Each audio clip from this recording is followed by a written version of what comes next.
Anthony. I am Lena Anthony. I'm going to try to get it clean.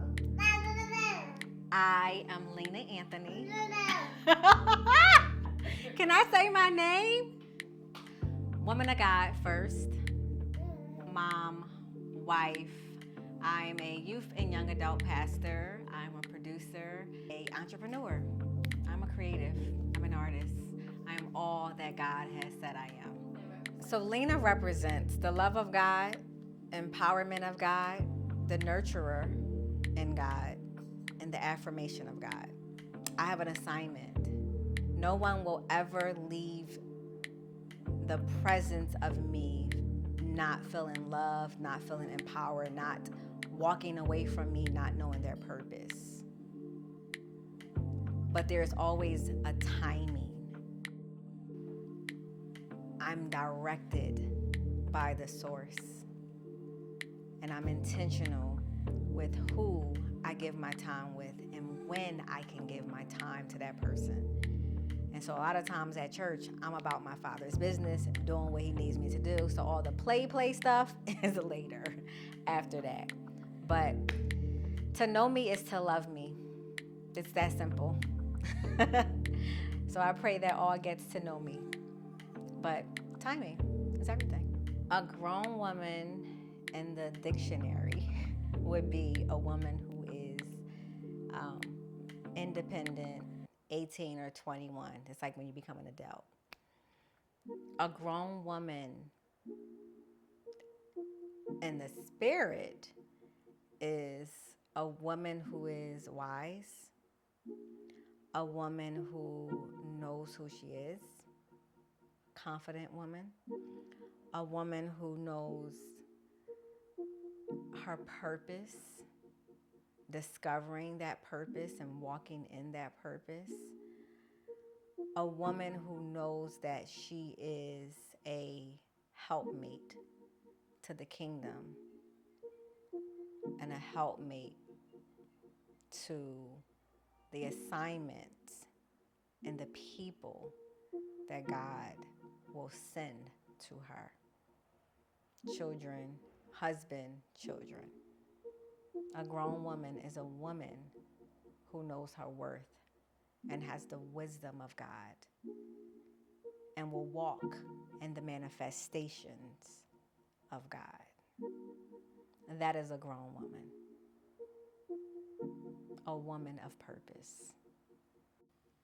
Don't allow the enemy to trick you, because when I come to church or when I go places, period, I don't go thinking about the person. I'm going because my God has given me a job to do. So my reflectors, my vision is making sure I am doing the work of God. When I leave here, it's not. So when I'm coming to church, I'm coming to church to serve. I know I have a job to do. So it's not that I'm not intentional looking at you. I got tunnel vision because I'm seeing what God needs me to do. And now that you're saying I'm paying attention to you now is because he's exposed you to me now. Now my job is done here.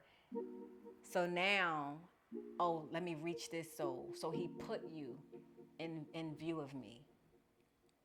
So I don't focus on what people think. When God gives me an assignment, I'm making sure I fulfill that assignment. Like, what is the purpose?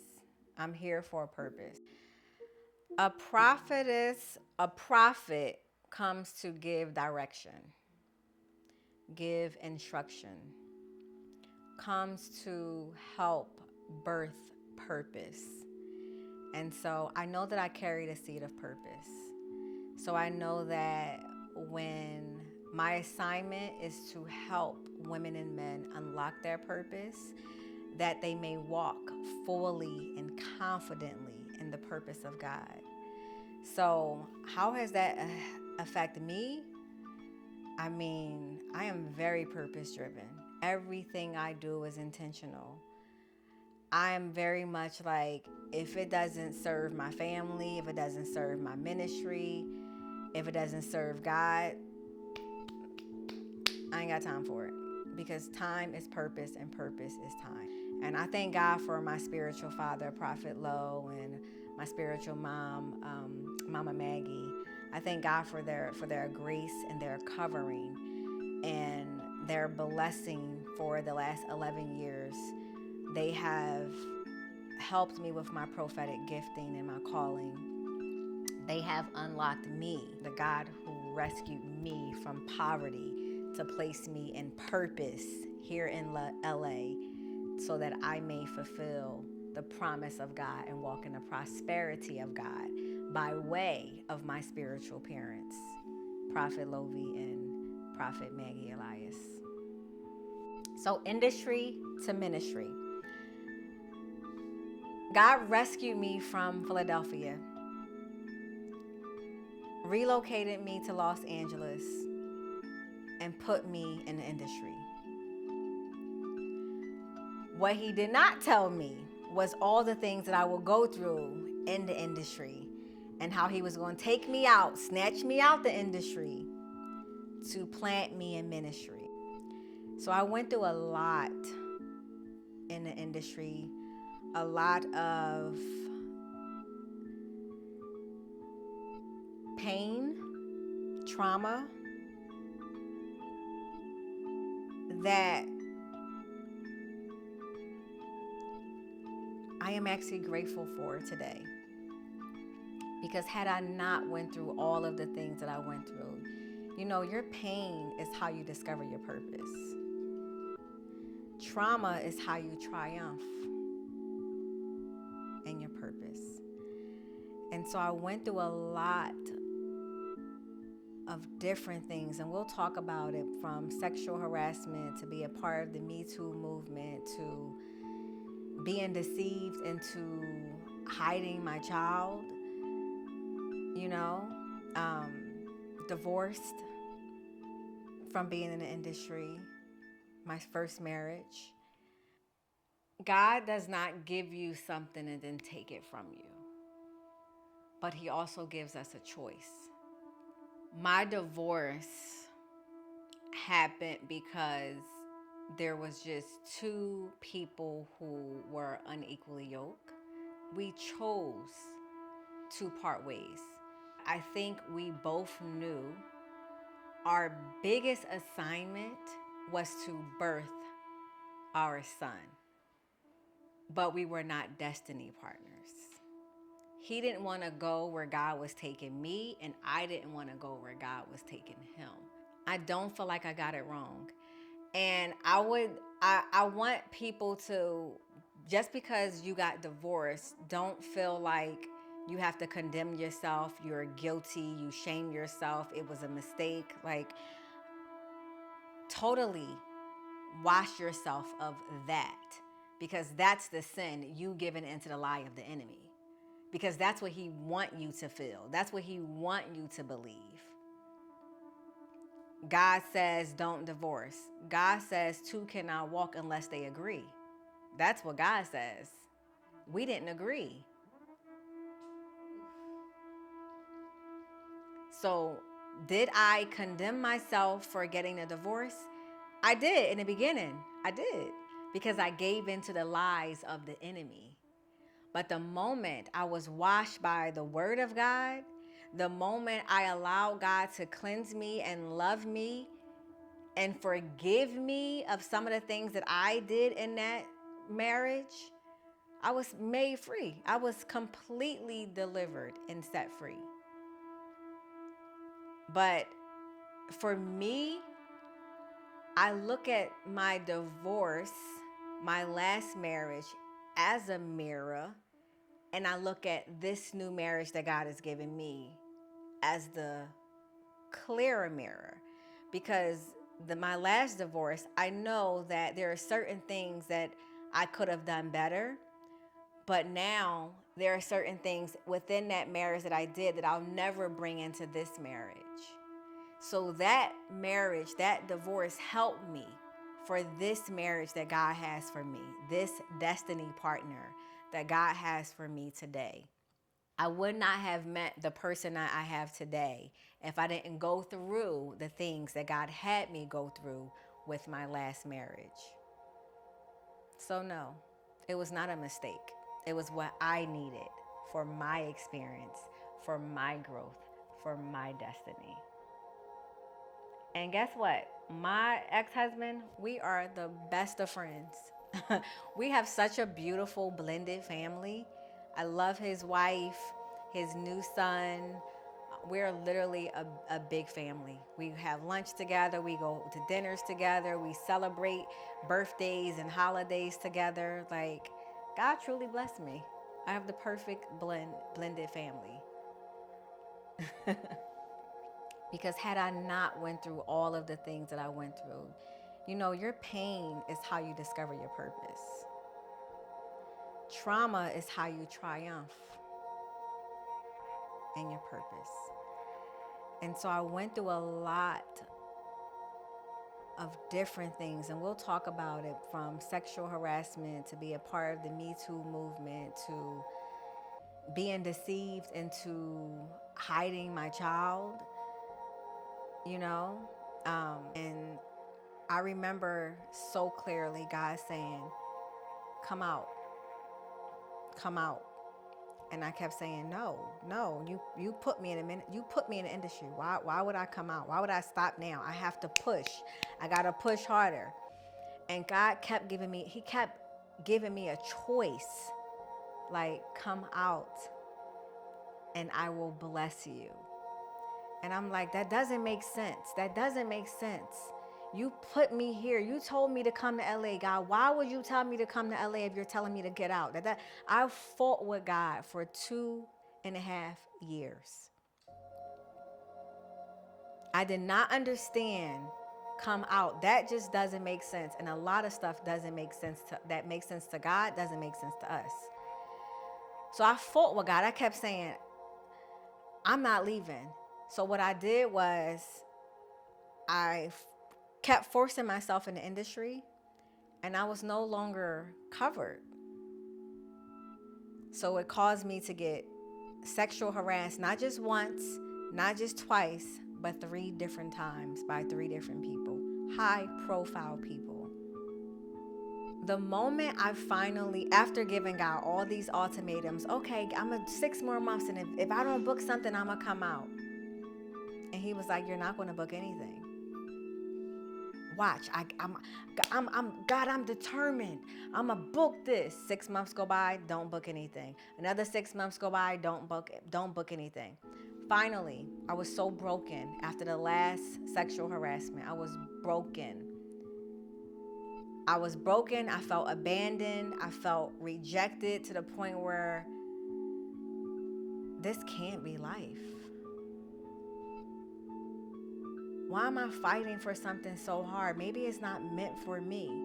But I had to come to that place of doubt, that place of fear, that place of rejection, for me to finally go to my Father for his comfort, for his love, for his freedom. I let go. I said, Lord, I surrender, because if this is how this place is, I didn't realize, like, God was still in it and he needed me to get to that place. But I was like, Lord, if this is how this place is, I just want you. And the moment I ran back to my Father, it was like he never left me. He was like, I was here all along. But you didn't want my help. I didn't want his help. I'm thinking I could do this on my own. But he took, so I came back to God. I said, Lord, I'm here. Whatever you want me to do, I'll do. And God just said, literally, I remember like it was yesterday. He said, I just want you to rest in my presence. Don't chase anything, because I was chasing after an industry that I felt like was running from me.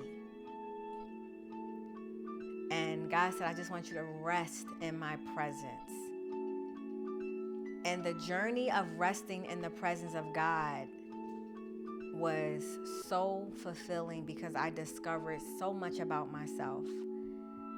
I truly understood my identity in his presence, discovering who I was and whose I was, the purpose and assignment of my life. And that's when I found Prophet Lovie during that time. And I got so caught up in being in the presence of God that I was able to totally release the industry. But the moment I released the industry, I found my spiritual parents and I was consumed. At that point, I was on fire for God. I was growing. I was building my spirit, learning the word, just totally rebirthed. And Papa Lo asked us to start serving in the ministry. And the more I served, the more I surrendered. The more I served, the more I was just sacrificing everything for God. Like, I just wanted to be in the house of God all day long. So I was like, don't send me no auditions right now. This is fun. And the more I did that, I grew in relationship with God and just got closer and closer with him. And it was beautiful. And I didn't want or desired anything in the industry. God was just building my spirit, building me, equipping me for this new ministry I was in at the church, at Revelation Church. And I met my husband.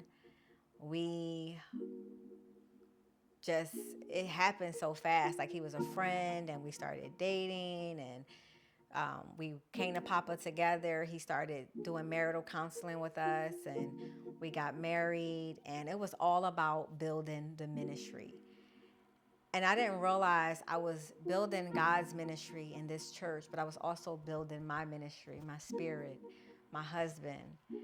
And God just was equipping me and birthing new ideas, I became an entrepreneur, and I started writing books, and I got pregnant, and that's when Women Walking in Purpose community started, and we built the app and all of these different things, having the marriage events. God truly built me and equipped me in ministry. The moment he started doing that is when I started getting random calls from the industry again, pulling me back. But it was in my obedience and my sacrifice to, this is where I'm going to spend my time. And when God is ready for me to go back, I'll go back in the industry, but I'm going back a different Lena. I'm no longer tap dancing to the ways of the industry. I know my worth. I know he sent me, and I know why he sent me now. And it's bigger than the money and the fame. And it's more about saving souls and transforming lives. I know that when I show up on set, it's an assignment. Someone needs me. Either they need to be saved, delivered, healed, or pushed into their purpose. So that is my assignment of going back in the industry. So industry to ministry. You cannot be successful in this industry without being filled to minister God's work in the industry. And knowing that your family is your ministry. So if you gotta hide your ministry, your family from the industry, then you don't belong there. No, not at all. My family is my biggest blessing. The Bible says, be fruitful and multiply. My children is the grace, is the fruits of all that God has put in me. So if you don't accept my children, if you don't accept the fact that I'm married, then I don't want it. That's not for me. I'ma just go be about my Father's business and create my own lane, because God isn't a God. We don't have to beg for anything. We're building the kingdom with God.